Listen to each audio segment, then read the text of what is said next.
I never had the chance to play Final Fantasy VII as a kid, although it was impossible to escape its influence. I remember browsing game FAQs to see people arguing over and over about it and Ocarina of Time to determine which one was the best game ever made. There was this ridiculous, almost mythical air about FF7, and at the height of the console wars, you could watch as fans went back and forth between loving it, hating it, and loving it again. And all I could think was, what the hell is Final Fantasy and why is it in my Kingdom Hearts? But a few years ago, when I finally got my hands on a physical copy, I immediately knew I was in for something special. This game is jam-packed from top to bottom. The world of FF7 is so amazingly realized, despite the relatively small amount of time you spend in any one place. Every locale is crammed with this weird optional content. You can't go 5 minutes without traversing some janky pre-rendered architecture or playing some crazy minigame that only appears once. The music is insanely memorable with those classic strong melodies that Final Fantasy is known for. It truly is a classic in every sense of the word. People have been waiting for this remake for over 2 decades, and no one knows that better than Square Enix. After years of subpar reception for modern Final Fantasies and the bumbling development cycles that spawned FF15 and Kingdom Hearts 3, Square needed a solid hit more than ever to win the fanbase back to their good graces.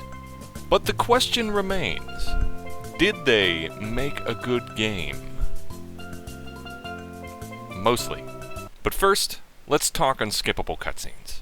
Playing through a game the first time, I wouldn't even consider skipping through them, which is no surprise since RPGs are one of my favorite genres. But it's only until later in my life I understood why cutscenes were made to be unskippable in the first place.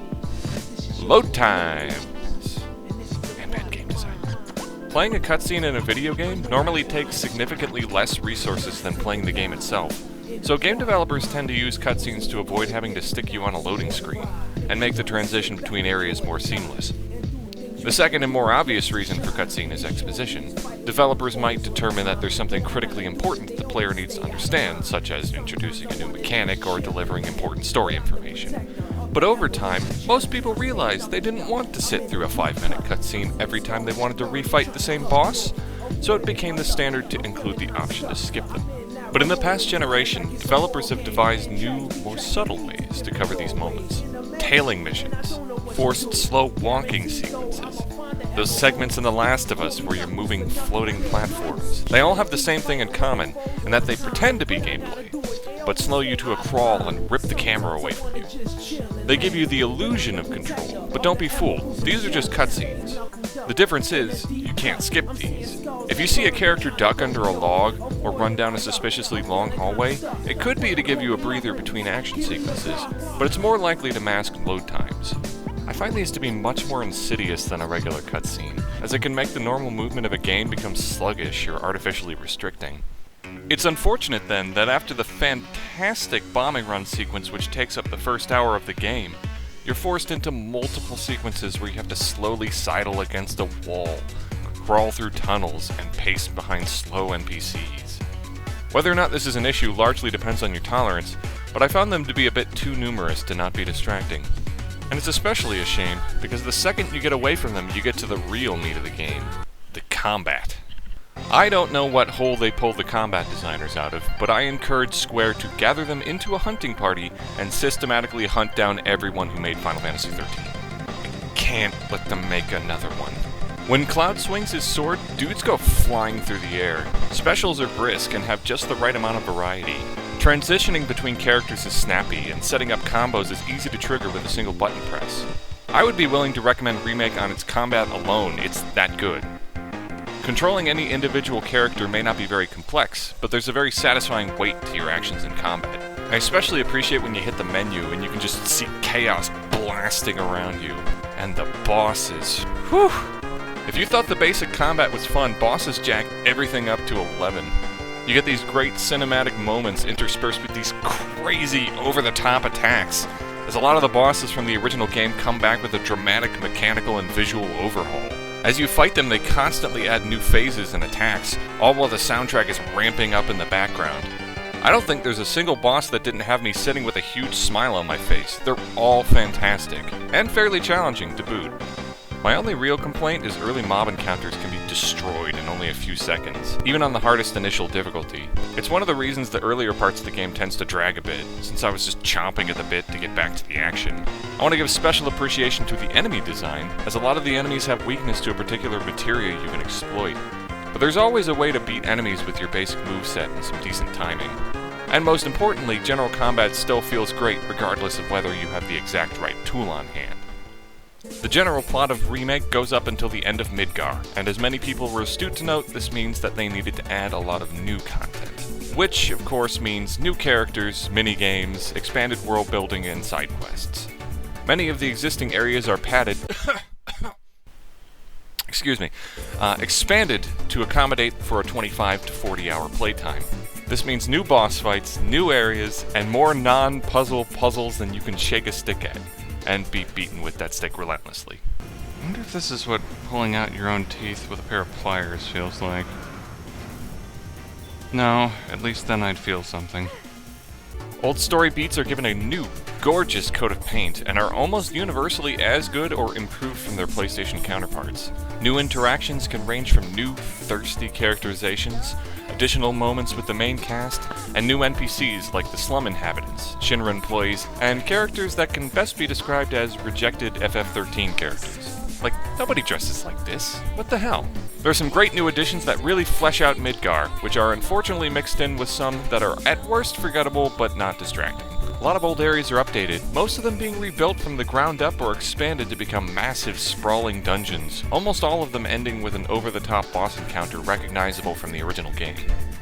My personal favorite is the Wall Market section, which has been completely overhauled with new NPCs, quests, a new combat arena, and even more things to make you question your sexuality. Fabulous!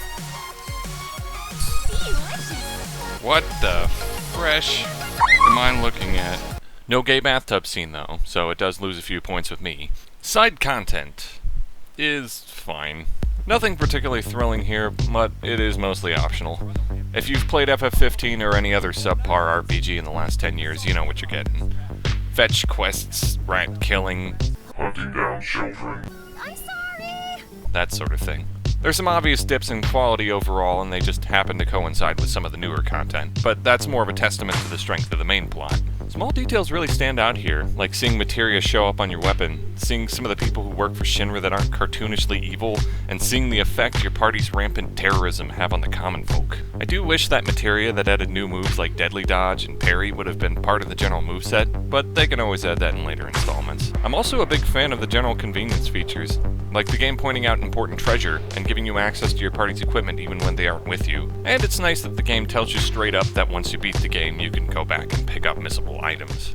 The soundtrack is spot on. They added multiple versions of most tracks, so you get these great ambient songs. But when the action starts ramping up, they turn to these big, sweeping orchestral renditions of classic FF7 melodies. They're not all winners, but it successfully toes the line between faithfulness to the original and new stylings. There are some questionable additions to the story, which I won't go into for the sake of spoilers, but they can best be described as Kingdom Hearts-esque. Whether that's a compliment or not depends on how much you can tolerate Nomura-level writing. I have my suspicions, but they seem to have been added so they can justify having a final boss fight right before you leave Midgar. As much as I like the Midgar sequence in the original, it serves more as an intro to the first act than something you can make a whole game out of. So I do understand the change in this one, even if it results in some nonsensical but relatively harmless story moments. On an unrelated note, did you know that the plot of every modern Final Fantasy since FF10 has been about defying destiny? And in several of them, their choices end up not mattering and end up killing the main character. I thought that was a fun coincidence. Completely unrelated to this game, of course. If you've never had the chance to play Final Fantasy VII, or you're one of those people who just want to play this game instead in its place, I would highly recommend going back and playing the original. It's still amazing. But even when Remake stumbles in the earlier section and becomes bloated by dungeons that go on just a little too long, it's more than made up with the stellar main cast, blistering combat, and, mostly, wonderful spin on the classic world of FF7. So, should you play Final Fantasy VII Remake? Episode 1 of 7. Absolutely. Just be prepared to pay another $300 to play the rest of it.